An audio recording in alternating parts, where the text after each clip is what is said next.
to MRA's Heard It on the Hotline series related to the coronavirus. I'm Linnell Meath, the HR Director here at MRA, and one of the questions that we've heard on the hotline relates to an employee who hears another employee coughing in the workplace and is anxious about that and wonders what that's all about. Do they have the virus? Do they not have the virus?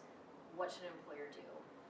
And we recommend in situations like that definitely for HR to get involved, and they can talk to the employee, they can ask some questions, some guided questions about what's kind of going on with them right now, and really follow the CDC guidelines in terms of doing that. And in terms of the employee who's anxious about hearing someone else cough, there's a lot of different reasons why people may cough. There may be allergies, there may be phlegm. I'll get that sometimes when I drink a cup of coffee.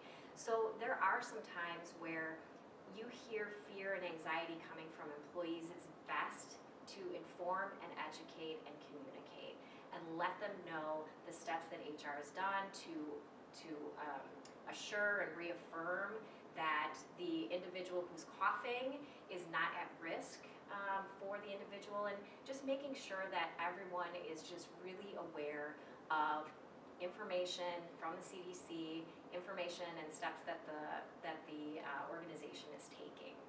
So it's these kinds of questions and others that our hotline is ready and able to help employers answer. So we really encourage you to reach out and call. We're here to help.